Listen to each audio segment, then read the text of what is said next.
Assalamualaikum Sinar Shadowers. Selamat datang ke channel saya.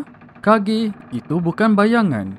Berikut adalah 3 hantu belaan yang wujud dalam kisah rakyat di Malaysia.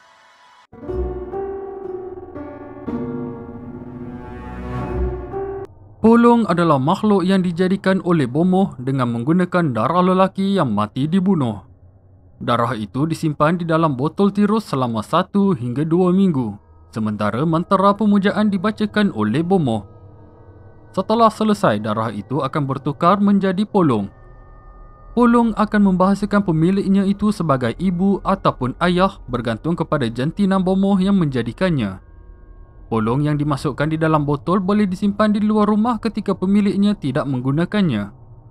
Polong akan dihantar untuk menyerang mangsa atas arahan bomoh. Kebiasaannya bomoh akan mengambil upah dari orang luar yang ingin menganiaya orang yang tidak disukai. Serangan dari polong biasanya akan bermula dengan menggunakan pelesit, iaitu satu lagi hantu belaan yang menyerupai belalang. Pelesit ini akan masuk ke dalam mulut mangsa yang diperintah oleh pemiliknya dan mula mengeluarkan bunyi bagi menarik perhatian polong. Kemudian polong pula akan menyusul dan merasuk mangsa terbabit. Mangsa rasukan akan secara perlahan hilang akal sekiranya tidak menerima rawatan. Mulut mangsa rasukan juga akan berbuih dan mereka akan mula mengoyakkan pakaian sendiri serta menyerang orang yang berhampiran. Bagi sesiapa yang menjadi mangsa rasukan polong, akan terdapat beberapa kesan luka dan tanda-tanda di seluruh badan. Mulut mereka juga akan sentiasa berdarah. Hanya terdapat 2 cara untuk menyembuhkan mangsa rasukan polong, iaitu sama ada pemilik polong tadi menarik semula perintahnya ataupun dengan bantuan bomoh untuk menyingkirkan polong dari badan. Cara penyingkiran polong adalah dengan menggunakan mantra serta bertanya kepada polong asal-usul orang tuanya, iaitu pemilik polong terbabit. Polong akan menjawab dengan suara yang kasar nama pemiliknya. Namun begitu, polong kebiasaannya akan cuba melawan balik sama ada dengan menggunakan mangsa rasukan tadi untuk menyerang bomoh ataupun dengan memberikan nama palsu pemilik. Tahukah anda, polong juga pernah membuat kemunculan di dalam animasi Marvel. Pada episod ke-7 animasi Marvel anime bertajuk Daywalker and Mutant, polong merupakan antara makhluk yang perlu ditewaskan hero Marvel, iaitu Blade.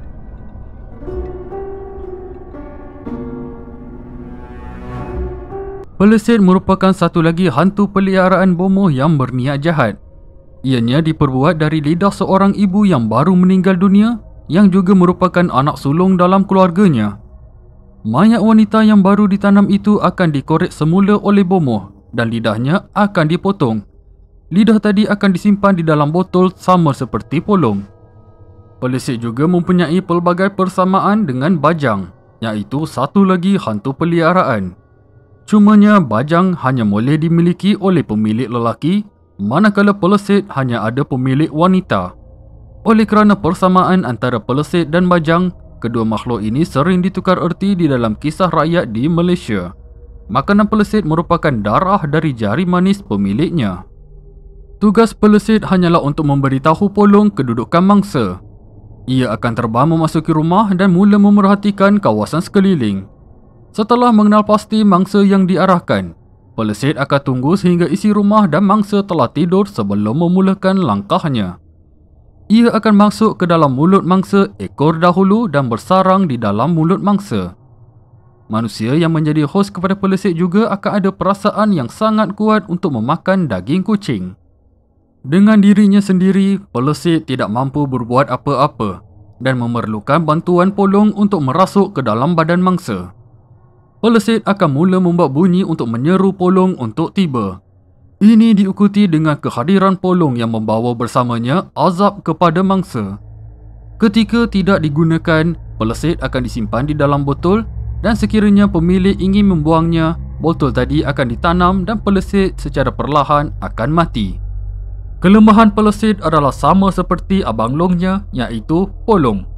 Ianya juga boleh ditangani dengan agak mudah berbanding rasukan hantu lain. Ini kerana pelesit memerlukan polong untuk merasuk ketika pelesit menjadi parasit yang menghuni badan mangsa rasukan.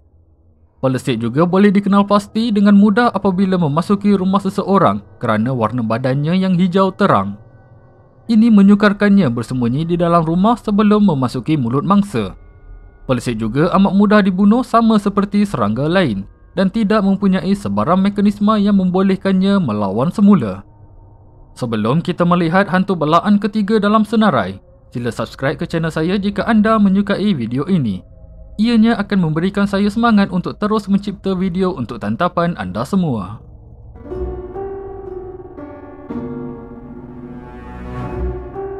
Hantu raya sering dikatakan sebagai hantu yang paling menggerunkan di dalam kisah rakyat Malaysia. Ini kerana ia mempunyai kekuatan yang melampaui batas manusia. Hantu raya sering dibela untuk menggunakan kudratnya. Hantu raya yang diseru akan mengambil rupa pemiliknya dan membuat kerja berat yang diarahkan. Namun begitu, hantu raya belaan perlu berada hampir dengan rumahnya dan tidak boleh bergerak jauh. Oleh kerana hantu raya peliharaan sering mengambil rupa tuannya, rupa sebenarnya sukar diramal. Seperti yang diketahui ramai, perkataan raya biasanya digunakan dalam bahasa Melayu untuk sesuatu yang besar, penting ataupun yang terbaik. Namun begitu, nama hantu raya ini diberi bukan kerana ia merupakan hantu yang terhebat dalam kisah rakyat Melayu, tetapi kerana kebolehannya mengambil rupa manusia lain serta melakukan tugas yang berat. Ini menjadikan hantu raya sebagai hantu peliharaan yang terbaik dan berguna. Hantu raya akan menghadirkan dirinya serupa dengan rupa tuannya, termasuk mempunyai suara yang sama. Dengan rupa fizikal itu, hantu raya boleh diberi kerja yang berat yang sepatutnya dibuat oleh pemiliknya. Hantu raya sangat berguna dalam tugasan berat kerana mempunyai kekuatan dan boleh bekerja lebih lama berbanding kudrat manusia biasa. Pemiliknya juga akan menggunakan hantu raya tadi untuk tujuan yang jahat. Sekiranya pemilik hantu raya terlibat dengan kes jenayah, hantu raya yang mengambil rupa tuannya boleh menjadi alibi ataupun bukti yang dia berada di dalam rumah ketika terjadinya jenayah terbabit. Sekiranya pemilik hantu raya itu mempunyai perempuan simpanan, pemiliknya boleh menggantikan dirinya dengan hantu raya sementara dia meluangkan masa dengan skandalnya. Malah di dalam kisah rakyat, terdapat cerita mengenai hantu raya memuaskan nafsu batin bersama isteri tuannya ketika dia tiada di dalam rumah. Makanan kegemaran hantu raya adalah juadah ancak, iaitu gabungan nasi pulut kuning, telur rebus, ayam panggang serta serpihan padi. Selera makan hantu raya juga sangat kuat dan pemilik perlu memastikan makanan yang cukup diberikan pada masa yang tepat. Sekiranya gagal, hantu raya tadi akan memberontak dan mencederakan pemilik bersama keluarganya.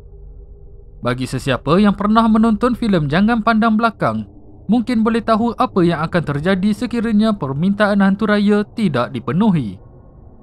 Hantu raya sebenarnya terbahagi ke dalam dua kategori, iaitu hantu raya yang ada pemilik dan hantu raya yang tiada pemilik. Hantu raya yang tiada pemilik juga sering dikatakan lebih berkuasa berbanding yang berpemilik. Ini kerana mereka tidak terikat di dalam satu kawasan atau terpaksa menurut arahan. Sekiranya penonton sekalian ingin saya membuat video mengenai kisah penuh hantu raya, sila tinggalkan komen di bawah. Terima kasih kerana menonton video ini. Sebenarnya ada lagi hantu-hantu peliharaan di dalam kisah rakyat Melayu dan dari seluruh dunia. Sekiranya video ini mendapat sambutan, saya akan mengeluarkan bahagian kedua untuk melihat hantu-hantu belaan yang lain. Sekian dari saya KG, mengucapkan malam tanpa ketenangan untuk semua.